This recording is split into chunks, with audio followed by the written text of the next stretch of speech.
Sneemaster! Hey everyone, Sneemaster here. Just gonna go over how we do mining with the ROC vehicle and hand mining. Now here we're starting in the city of Lorville, so meantime I'm showing you just a few scenes of how the habitation module in Lorville looks. I'm honestly quite not sure why I decided to spend so much time on this little bathroom, but it is pretty cool. Got lots of little nooks and crannies and toilet seat that you can pop out in the shower. This will be useful later once they implement hygiene in the game, which will affect your social standing with people around you.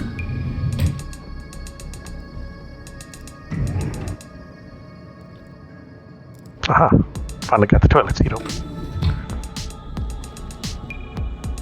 Anyway, the habs here in Lorville are sort of dingy, sort of dirty, but they're functional. Got a little microwave, you have a little oven, various different drawers, eating utensils, things like that. Some of them are functional now and some of them will be functional later.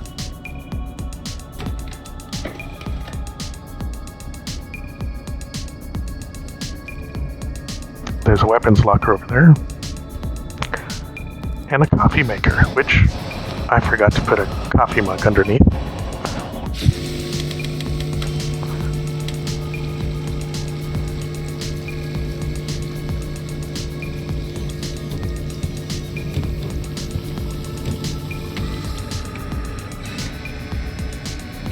You can practically smell that space coffee. Anyway, lots of various little random things around the habitation module in Lorville.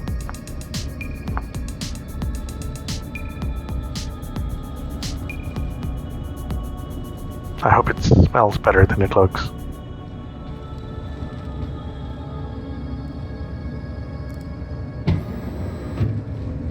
This is the central area for the habs on each floor. There's multiple floors full of habs.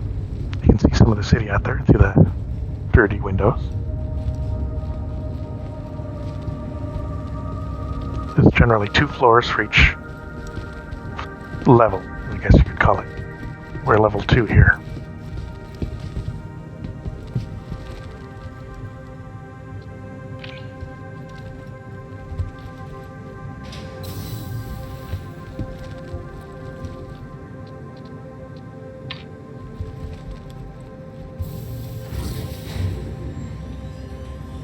Okay, now we're going down to the main floor.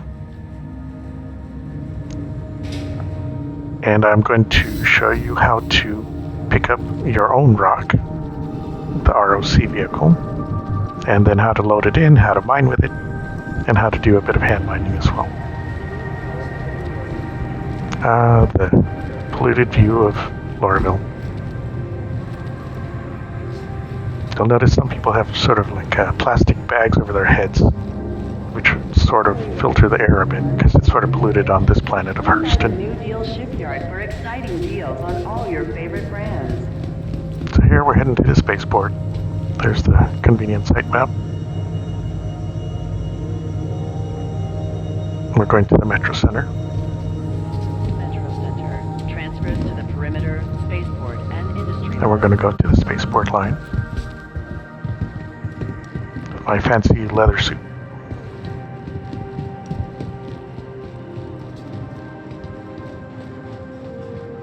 I wonder if they're going to implement a laundry service so our leather suits get cleaned or something. There's the train just in time. Hurston Security reserves the right to search travelers at any time.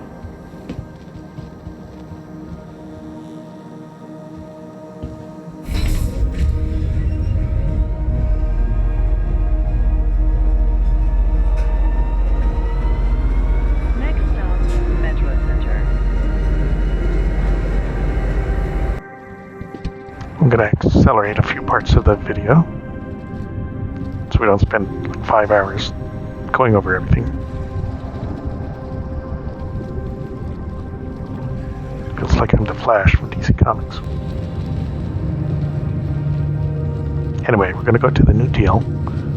Like I've shown in a previous video, we're going to buy just the ROC. welcome to you too, buddy. There's a little advertising video over there. The Vulture salvage ship. I really want that one when it comes out. Hammerhead.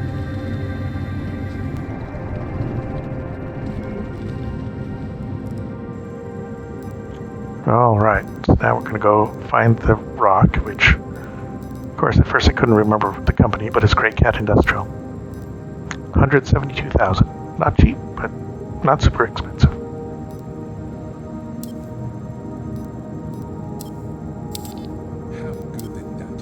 It feels good, buddy. Thanks, buddy. Alright, now we're going to run row back and flash speed. Woohoo! Okay, now I'm going to pull out the Freelancer like we had before, because it's got plenty of space inside for vehicles. At least small ones like the ROC.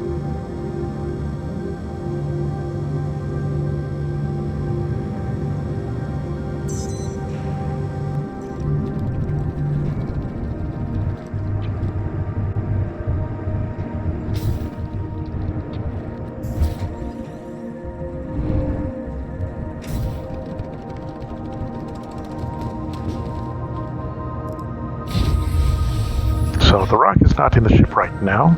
We're going to have to go to Spaceport where we can go pick that up. We're going to go to one of the little habitation modules on one of the moons. So I'll show you how that's going to work. We're just going to go to the nearest moon, fly over there, land at one of their friendly hab stations, and pick it up from the ground.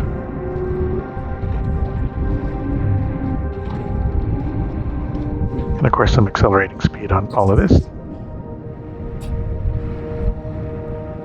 This video itself originally would have taken about an hour, maybe longer, but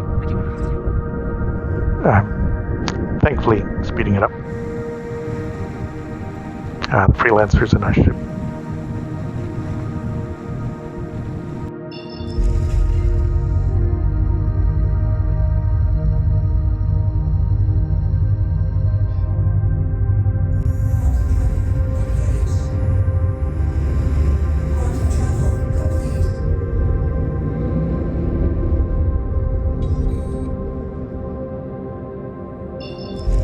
Going to Magda here, which is a moon that doesn't have too bad of a climate, so you don't need any special suits. Temperature is just within range of normal flight suits. So we're just going to find just a basic landing place, hopefully on the sunny side. In this case, we're going to HTMS Perlman. Doing a mini quantum jump.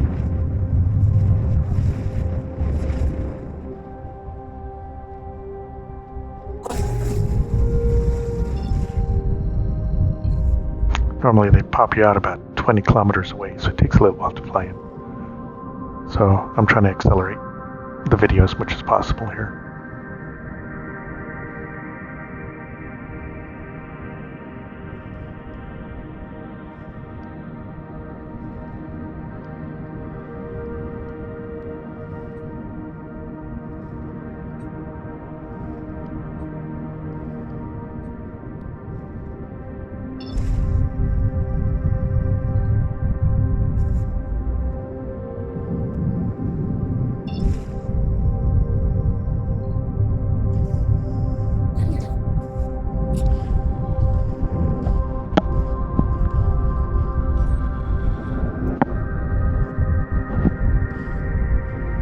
We're just landing on one of the main pads with our ship.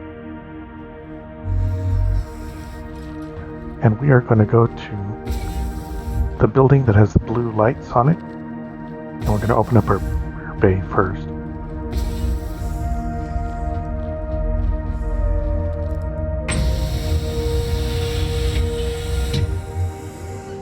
So you see the building over there with the blue lights on there and the blue paint?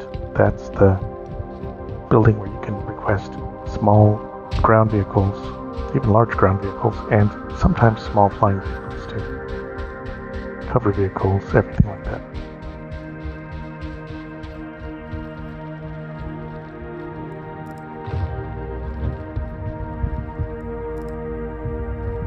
my usual air pressurizing.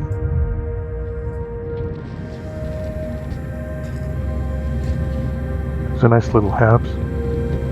Got books, toys, seats, and a little coffee maker. Not gonna risk messing with that one this time.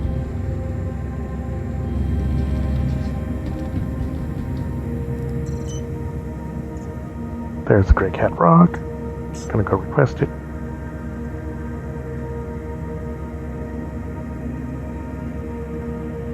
And it'll put it on Platinum Bay 01. Platinum Bay is the name of the company that has these sort of ship dispenser things that are on stations. They also have like a lot of components and things like that as well that they sell.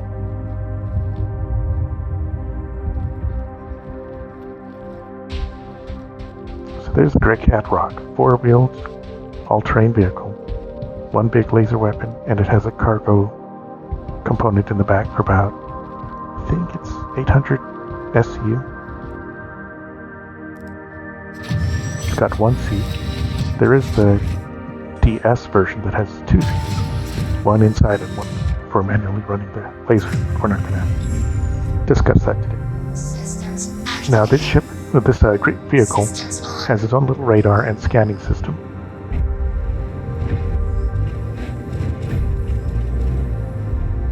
But right now we're just going to go load it into the Freelancer.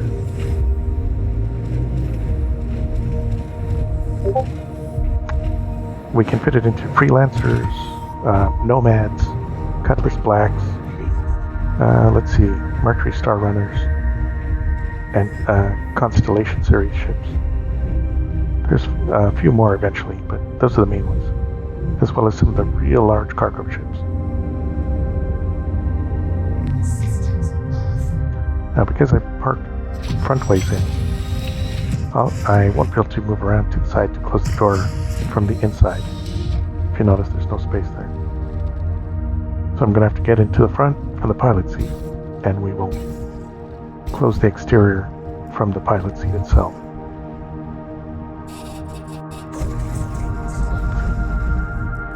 We're closing all the exteriors there.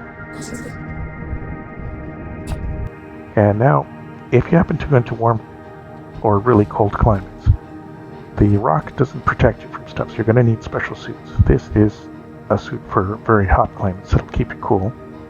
Otherwise, you'll only have about 10 minutes before you fry or freeze or whatever.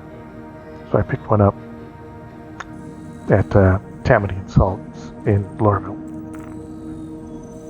So here, we're going to go to one of the moons, and we're going to do some mining with it. In this case, we're going to Aberdeen. Aberdeen normally has quite a bit of decent rocks for the ROC itself for mining. We're just going to land near one of the locations, preferably in the sunny side.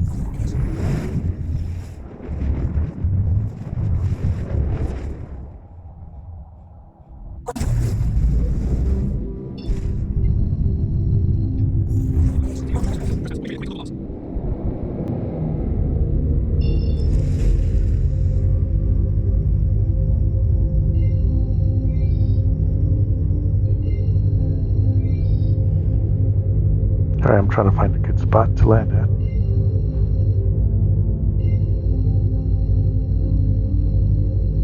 So I'm using the little OM points, which are spaced evenly around the planet, or moon, so I can find a good sunny side area to land at.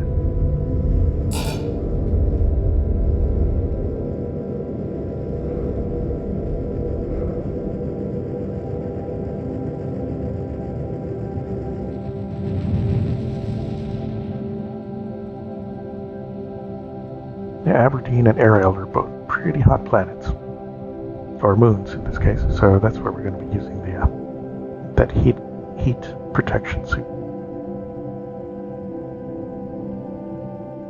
In this case, I couldn't find a good spot in the daytime, so I'm just doing a straight boost straight down to the planet at full speed.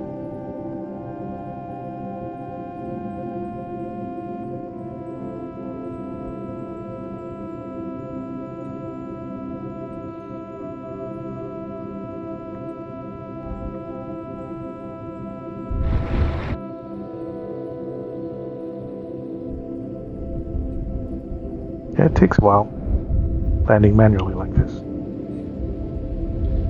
I accelerated the video, but even then it still takes a while to get down to the surface. And Aberdeen and Ariel both have thick atmospheres to be able to see through, so you have to be careful.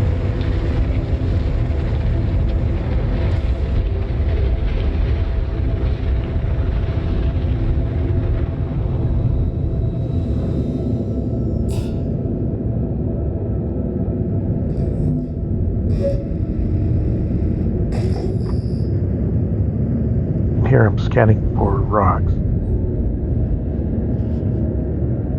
using the freelancer scanning system at least.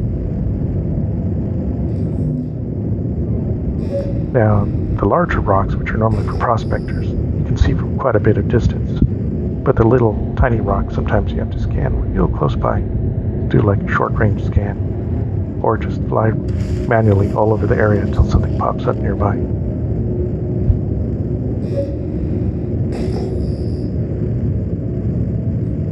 You can see there's probably big rocks over there because the square itself is large. You'll see like small squares sometimes, and then you know there's going to be small rocks. Here are these big boulders that are showing up on the display. That means those are large rocks which a prospector needs to mine, or a mole. But sometimes near the big rocks you'll find small rocks too.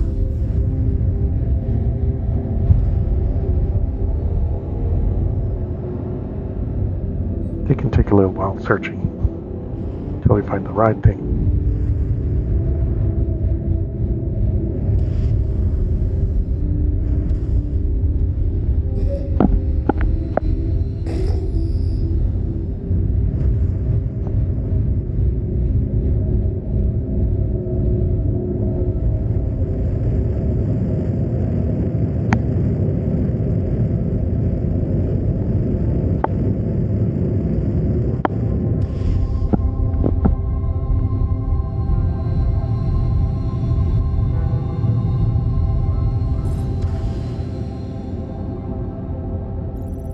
So I'm scanning the rocks, but if you notice these rocks are huge. On the top left you can see the mass of the rock. You need the rocks to be more like 80 to be of the right size. So I accelerated the video a little bit to see while I'm scanning for things. There we go, we found a small one here. But it wasn't quite the material we wanted.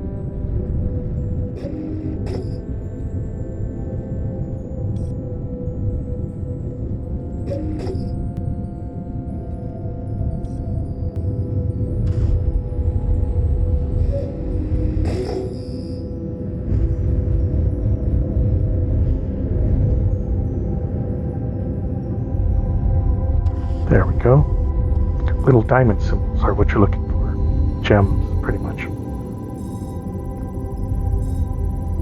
Some are designed for ground vehicles, some are even smaller, which are for hand mining. But these ones are better for a ground vehicle here. So we're going to land and deploy the rock.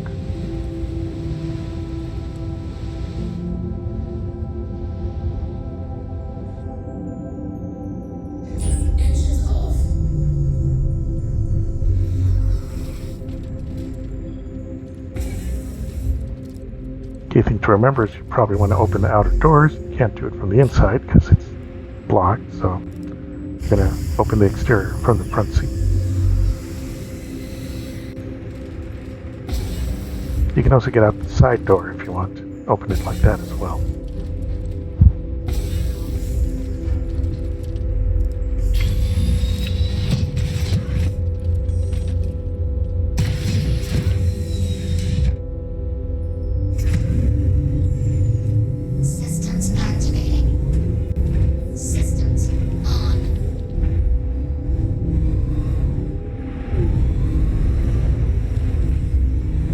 We got 5 rocks here, they look to be about the right size. We'll activate mining mode. And then you can see the size of the rock. They're small, but they're the right size. And they have hadanite, which is the most valuable gems you can get, so I always try to aim for hadanite and do ground mining if I can, if I have the time. Preferably if it's over 50% hadanite, it's more worth it. Now, if you notice, similar to the prospector, you have to put quite a bit of power initially on the rock. Try to get it into the green zone on the right side, but don't get it too high, otherwise if it gets in the red zone and gets all the way there, it'll explode and damage you, and you'll lose the rocks too. So it takes a bit of balance. Get the energy levels just right. When the green level gets full, then the rock will crack. They get lots of little gems. Then you turn on extraction mode, set it up like a vacuum cleaner, and it'll go into the storage of the rock vehicle.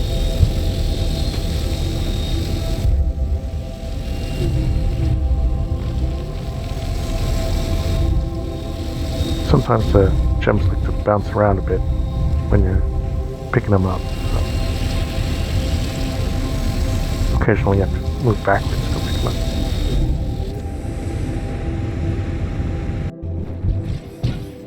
And here we are at Magda doing some ground mining as well. Accelerating. It took a little while to find some of the rocks. You don't always find quite as many, but you can see how well it bounces around. It's pretty fun driving.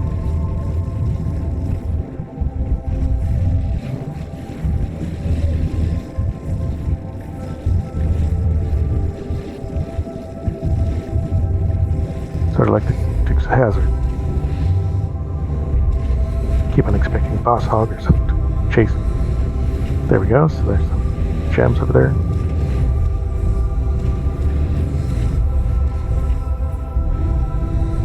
These ones also have hadanite. Excellent.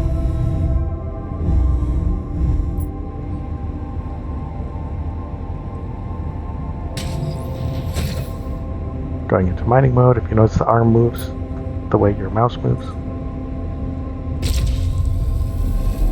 Now if you notice the green bar in these ones is really thin, so it's going to take quite a bit of balance to get it just right without exploding. So that depends on the rock. Some of them are easy to crack, some of them are harder.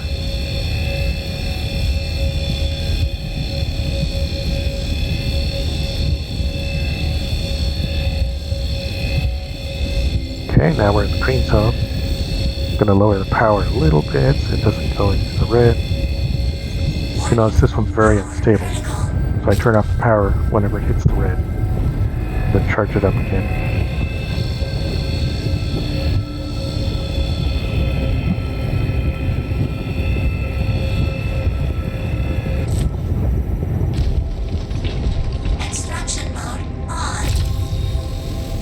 Now we're vacuuming up all the gems.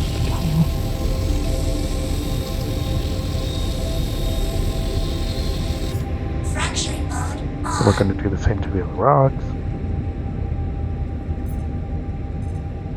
After we scan, of course.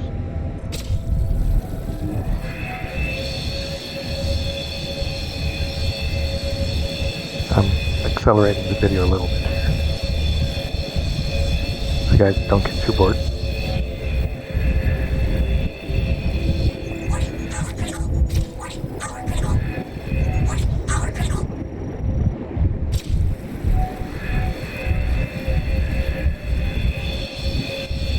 You can tell that it takes a bit of balance on this, even accelerating.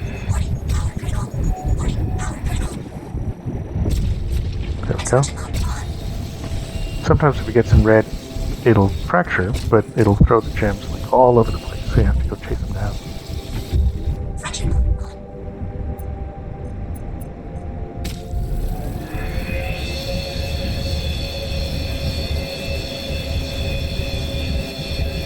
Now if you notice on the top left, that's our cargo lane. We've only used 31 out of 800 SE, so it can actually hold quite a lot of gems in our cargo. And they're actually worth quite a lot, at least hadanite.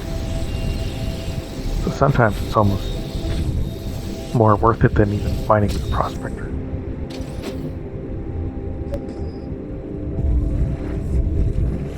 So we're looking around for more rocks.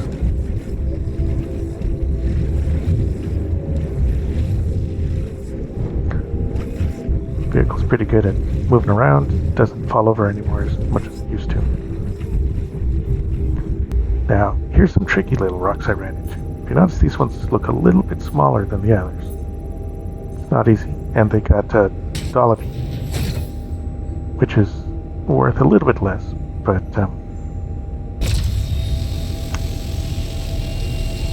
if you notice, once I start putting power, just a little power, the power level on the right goes way up. So the problem is we're putting too much power into these rocks. And partly it's because they're too small. You'll see what happens when I just put a little bit of power into it. Even trying to balance it.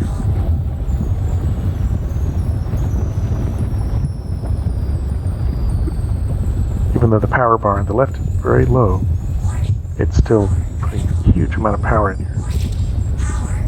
And if you notice, it's turning red real fast, so I'm backing up so we don't get damaged when it explodes. Poop. There it goes.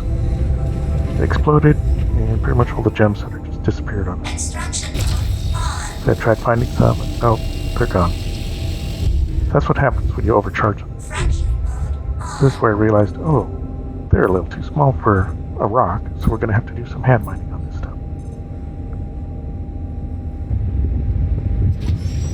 So we're getting out of the rock, and we're going to do it with our little trusty hand miner. So you need one of those Grey Cat utility devices and a mining device attached to it, which you can get from the mining shops. Now, if you notice it's beeping a bit, it still has a bit of power from previously, and it hasn't finished scanning yet. Now I've finished scanning, you can see the bars on the left. There's a green bar, hard to see, and then the red area. I'm going to try to get it again to the green bar all the way through, not in red. Here I'm put a little too much power, so I had to back up just in case it blew up. Luckily it didn't. And I had to accelerate the video a bit, because it takes a while to do it safely. So I'm being a little bit more careful. Now, distance to the rock, whether in the prospector or rock or hand mine, does make a difference to the power level. So how close you get can affect that. So you can use that to your advantage. There we go. Now, if you notice, it makes little rocks. You can pick them up if you wanted to. But the problem is my suit doesn't have any storage in it. So I realized that. Well, can't stow it. So I'm going to drop it. And I'm going to let the rock pick them up instead. It's the lazy way, but it's better, especially if you don't have suit storage.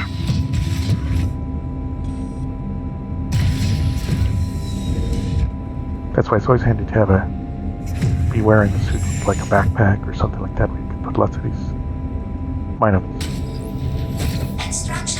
There we go, vacuuming them up.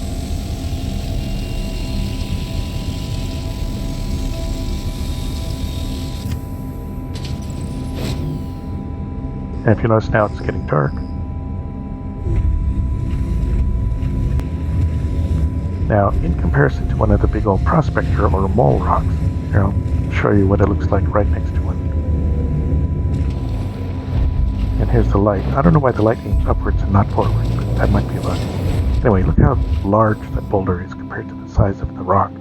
No way you could mine that with a little rock mining arm. That shows how big those things are. Anyway, so we're returning back to base. Accelerated. Woohoo! Look at that thing. It doesn't want to roll over, which is nice. In this case, I'm going to back into the vehicle so that next time, when I want to retrieve it, it'll be facing outwards, easy to pull out.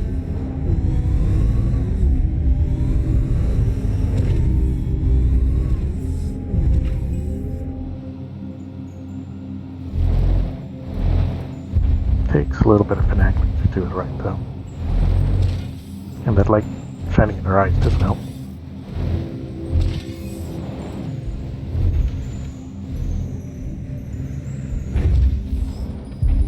Some other ships are wider, so it's easy to get into. but the freelancer is just wide enough for it, so it's a tricky finagling. Then we always turn off power, fix the vehicle.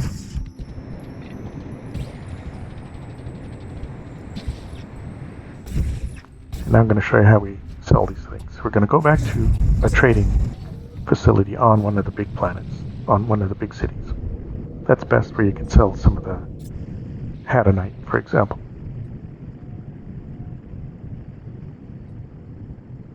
So I'm accelerating this. We're going to fly back to Lorville. We're going to go to the business district.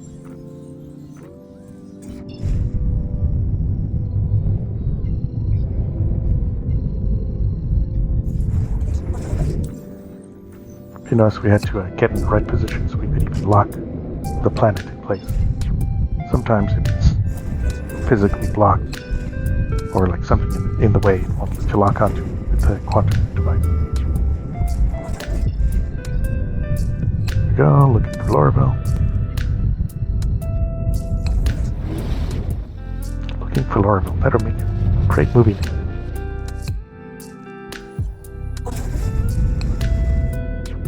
Case we landed right on top of the landing facility, or at least we entered the atmosphere right on top of it, so it'll make it real easy to get in.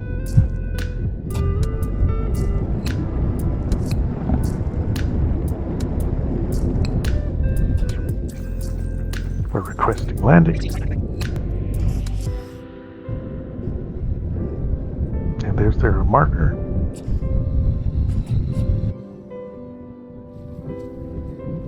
Even with external view, sometimes, woohoo, I can land pretty badly.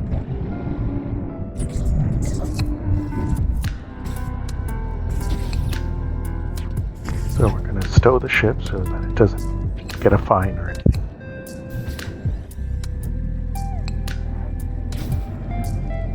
And our friendly guys all standing on seats again. They love to. Woohoo.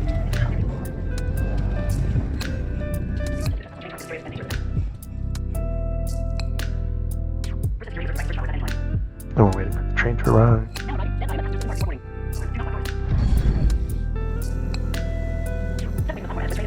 Now the nice thing is we're landing in daytime here, or entering daytime, so we'll be able to see the city.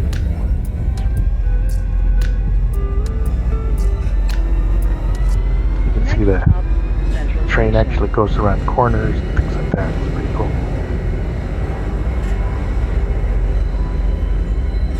Think of being on a monorail in Disney World or something.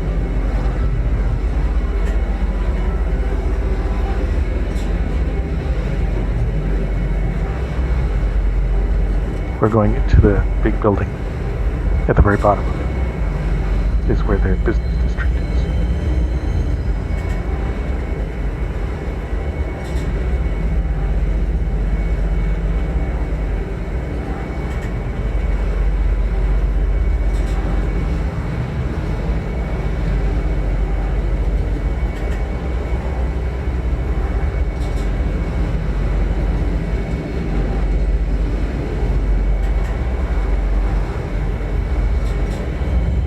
Turning to the right.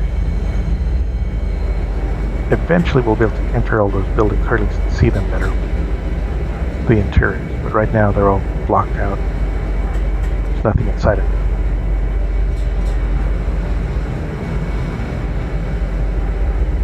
Now At least we'll be able to enter some. Please watch your step when disembarking the train.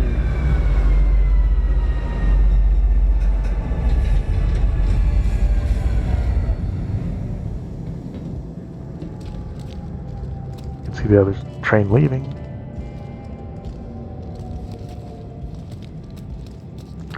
Yeah, these Hearst and Dynamics guys really like their statues and their fanciness, but let everyone else live in squalor. They're sort of dictatorial-like. Here we are. We're at the trade facility. And we're going to select the stuff from our ROC directly and sell it. Go to sell mode, choose the source, and Sometimes it takes a few clicks. Click the rock, choose the Hadanite. Now if you notice the olivine is not showing up, it's grayed out. But if you notice, just 24,000 just for those few rocks that we mined. So that's a pretty good haul right there. The olivine or dolivine we can sell somewhere else at other locations, but it's not worth as much. So Hadanite is the way to go if you want to do your rock mining.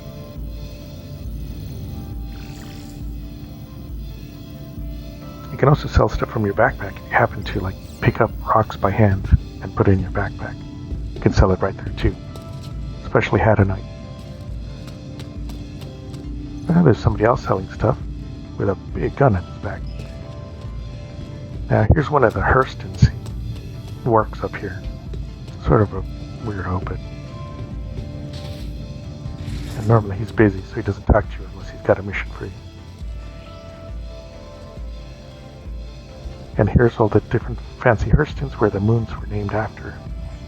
See, like Ariel Hurston, Magda Hurston, and all those other weirdos. And that's it for the video. Hope you guys enjoyed it. Hope you guys learned something. I'll see you guys for the next video.